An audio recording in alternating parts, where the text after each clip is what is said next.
And you live in fucking Canada, okay? Good luck. Disparaging China, talking about, oh man, there's anti-black racism in China. Chatter lives in fucking Canada, okay?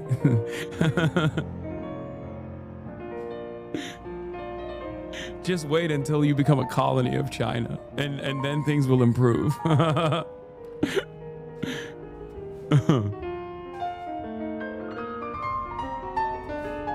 I'm saying it's cool, but it ain't for me. You should, instead of learning whatever dialect they speak in Toronto, you should learn Mandarin, equally as difficult, equally as different from the normal English language anyway, okay? If you want to do trade in the beautiful city of Toronto, you need to learn the Toronto language, Crody.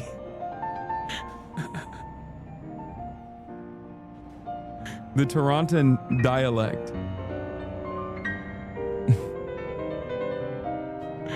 Oh. Understanding of just how to do things. You're moving like a bucket right now, fam. See, this is what I mean. Don't know what that means at all.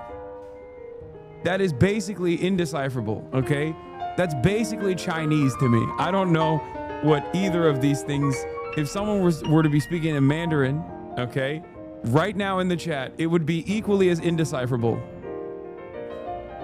Don't know what that is. That was the hardest part, is that learning curve of trying to figure out how China works. Okay, tea house.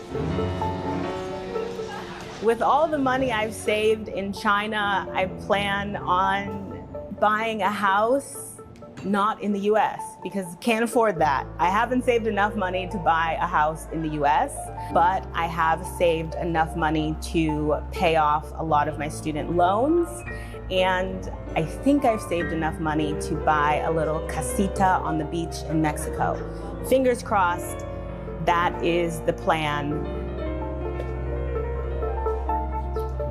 I've learned a lot about myself living in China.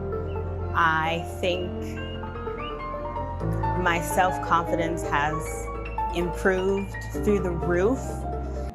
I just suspect if it's anything similar to the other Asian countries that I know of and have visited, the biggest L for China, I suspect, is going to be the lack of Mexican culture and Mexican food. That's it. That's like, I feel like that's the biggest L for most countries. It's just without Latin Americans in general, without South Americans in general, it's just like the vibes are different. It shifts. So you know that saying about New York, if you can make it here, you can make it anywhere. Well, throw that away and apply it to China.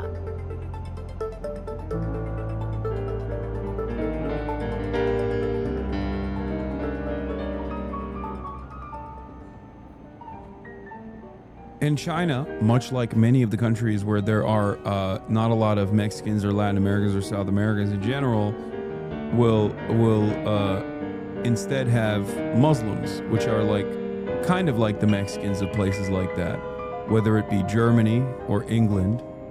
I would say that like both cuisine-wise and culturally, they make up for the lack of the global.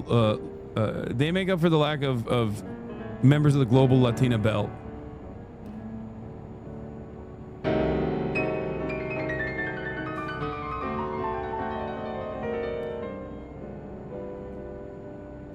It's definitely better to live in a tier 2 city in China than tier 1 like Shanghai. Way too conceptive and costly enough. Still, the nuance around the tier system is still there. Tiers are more slang than policies. Yes, Muslims are the Mexicans of Asian countries and also European countries as well. For sure. I stand by that. Like Turks are the Latinos of Germany. And like Muslims broadly, I would say, are like the Mexicans of the UK.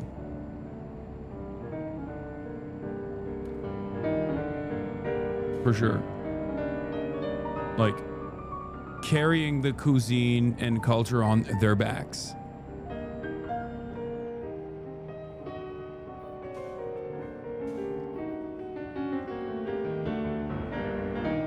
Women are the Mexicans of gender. Is it true?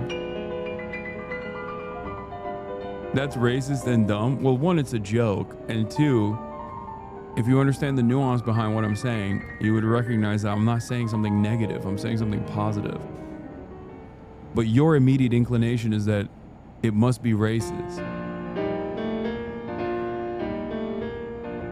Yeah, that's what that's what Mao said. Mexicans hold up half the sky.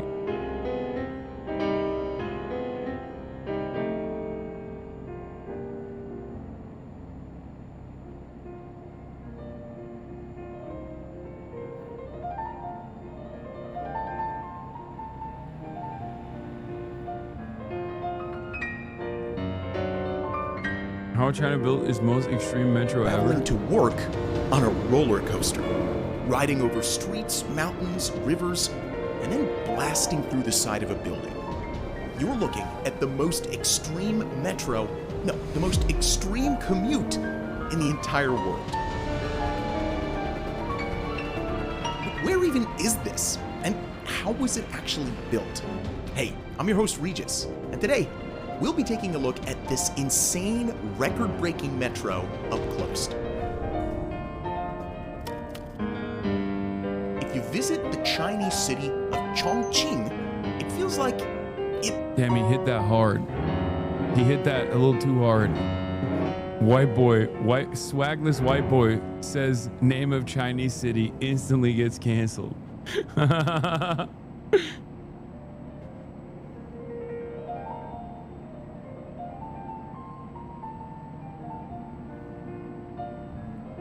shouldn't really be there. Usually, you find cities in flat regions. At worst, there'll be a few hills. But Chongqing is totally different. It's built across a range of unusual mountains. They cut through the city in long, straight lines, almost like fingers on a hand. It's a place of ups and downs, of extreme verticality. But people live there. 32 million of them. If you counted everyone living in New York City and then quadrupled that number, you wouldn't be far off the current population of Chongqing. The highest point is about 400 meters above sea level, but the lowest point is more like 150. That's a 250 meter difference. You could build a skyscraper in the lowest parts of the city, and the top wouldn't even reach the highest parts. Just look at this plaza. It's at ground level, right? Well, not exactly. The whole city is like this. Earlier this year, a journalist at The Guardian described Chongqing as a cross between the movie Inception and a game of snakes and ladders. Fuck you, you bitch-made champagne commie. Show us your Lambo, your Gucci, your diamond jewelry. I only have one of these things that you think I have. My Lambo. And my diamond jewelry. Yeah, I have diamond jewelry that I just simply never wear for some reason. I just like to keep it. Like, ooh, I'm gonna keep it in secret. Other people have called it the 8D city. I don't even know what 8 dimensions would even look like. Well, like the city of Chongqing, I guess. The only thing I have is a 24 karat gold Labubu. The only 24 karat gold Labubu. I have the only 24 karat gold Labubu. And how do people get around in this 8D city? That's right. It's time to talk about the most extreme metro in the world.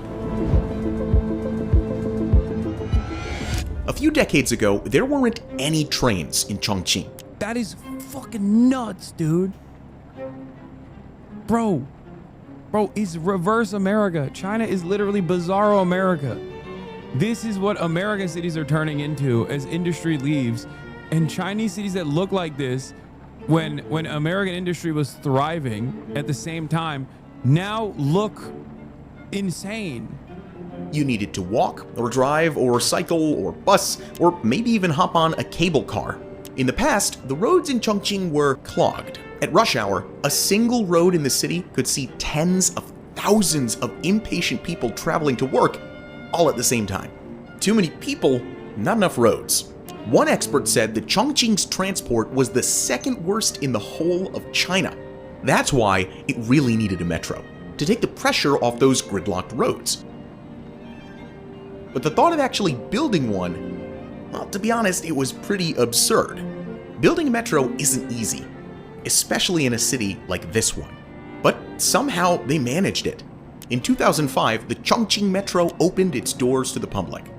Later, we'll see exactly what it took to build this incredible project. But first, let's take a proper look at it. I don't understand something. So they had traffic congestion, but it feels like they didn't build extra lanes. And as an American, that doesn't make any sense to me because you're just supposed to add extra lanes. Why didn't they just add one more lane? Clearly that would have solved the problem. What is this like lame metro? No, when I say lane, I don't mean like a metro lane, guys. I mean like a lane on the highway. What? That's weird. It's weird. That's weird. I don't like this. In total, the Chongqing metro system covers a total of 560 kilometers. That's longer than the New York subway or the London Underground. Chongqing is officially the 6th longest metro in the world. But the length of this metro, while pretty impressive, isn't what makes this network so incredibly unique. No, what makes this metro unique is, well, you know what? Why don't you see for yourself? It runs on bridges high above the city. It runs along the sides of mountains. It even runs through buildings. These are residential apartments with views over the river and a metro line running straight through the 8th and 9th floors. Chongqing is home to the highest metro station in the world, with a platform almost 50 meters above the ground. But these train lines run underground as well. And believe it or not, Chongqing is also home to the deepest station in the world. At its deepest point, this station is more than 100 meters below the surface. It takes 8 whole minutes to ride the escalators to the platform. Apparently, your ears pop on the way down. It's hard to believe, but Hongyangkun Station, the deepest in the world, and Hualongqiao Station, the highest in the world, are Yo, when you coming to China, I'm waiting for you. September. actually on the same line as each other, just a couple of stops apart. But wait, there's more. As well as these record-breaking stations, the Chongqing Metro also has record-breaking bridges. There's the Ugongyang Rail Transit Bridge with a length of 1.6 kilometers. It's the longest metro-only suspension bridge in the world. Then there's the Kaijiao Rail Transit Bridge, which That makes no sense. Building a bridge for a metro? What?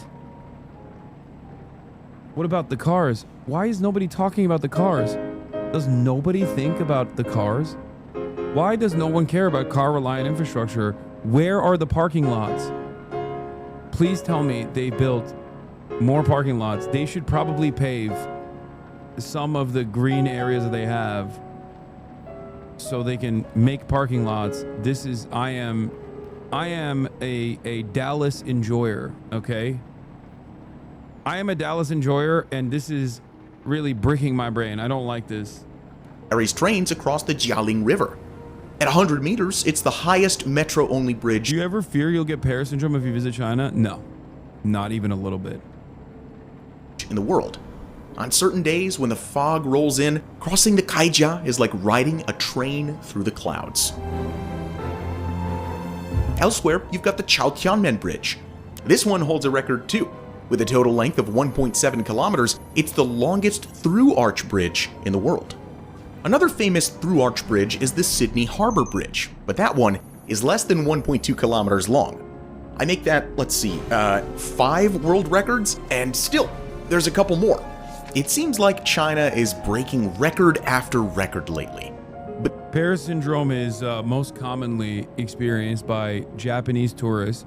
Japan is very Francophile. They love French culture. And then when they inevitably visit Paris, France, they realize that it doesn't hold up to their expectations. There's just like disappointment. So that chatter was asking if I would feel a similar sense of disappointment after like hailing China as this beautiful pearl, but I don't think so. Because when you look at the things I like about China, like I can totally understand why someone living in like fucking Tokyo would hate Paris, because all of the amenities that you have in a place like Tokyo, you all of a sudden lose in a place like Paris. Whereas we have no such amenities here in the United States of America. And therefore, if I were to go to China, it would be, as someone who's an infrastructure nut like myself, I would most likely not experience any sort of disappointment. Unless all of these images that I've seen of China so far are just totally fake. It's CGI. It's totally fake CGI, and they don't actually have tremendous development projects. You know what I mean? Yeah, I just go there and it's all backwater. It's all just fucking undeveloped. Like, the thing that I've heard from people that go, the one thing that they actually do get annoyed by is the incredible amounts of crowding. Like that usually you don't see in a lot of the tourist footage, is that it gets very crowded and people are kind of like culturally rude as far as like how they stand in lines and stuff. Like they'll push you and shit, and they'll get like incredibly close. But I think that's pretty much the only thing that I would not like. Hassan doesn't get it because he hasn't seen my 24 karat gold. Pew pew.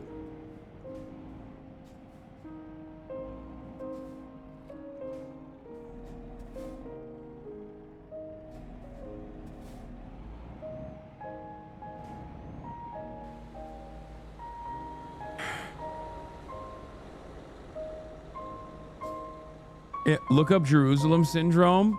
Yeah, that's the only thing that would happen to me. I would have the Chinese version of Jerusalem syndrome. Okay? I don't know what that would look like.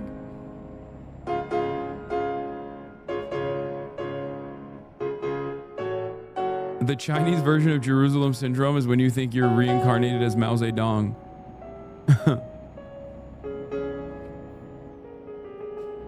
Jerusalem syndrome. What you just mentioned is 100% true. As a Westerner, you all just get a lot of staring and sometimes weird treatment. Yeah, but that exists in Japan too. The only difference from what I gather is that in Japan, people are rude to you behind your back, or will just like politely tell you that you can't go into a restaurant or whatever. There's a lot of racism in Japan. But in China, people would just like be ruder. But I don't give a shit. I live in America. People call me a fucking terrorist 1,000 times a day. I don't give a shit. I already experienced it with regular frequency. So. But dig a little deeper into the country's economic situation, and it becomes clear. I've heard from people that said that Korea is the most racist, though, out of all of the places. Like, I know people that have gone to every single country, Japan. I know people that have gone to a bunch of Asian countries, and they always will say that Korea is the straight up most like overtly racist country out of the three big ones.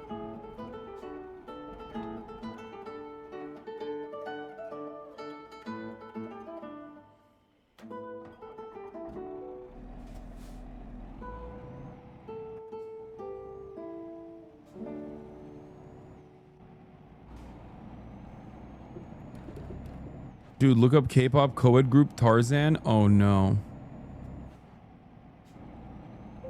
Crypto YouTubers threaten to kill you in America? True. I have less experience in China, but from my observation, China is less rude, but more like fetishizing. I'm a white guy and I've been body blocked out of bars by old Korean ladies. Yeah, like in South Korea, from what I understand, they just straight up, if you're not Korean, they're like, you're not rocking with us. You know, canceled Ubers, canceled cab rides, that kind of shit. Like, and it's not just, it's not even like, it's not even just like anti-white. It's just like anti-non-Korean. If you're not Korean, you're fucked. Whereas like, there is a little bit of that in Japan as well, but is nowhere near from, I've never been to South Korea, but it seems like from people that have been to both, the South Korean version is like way more out there.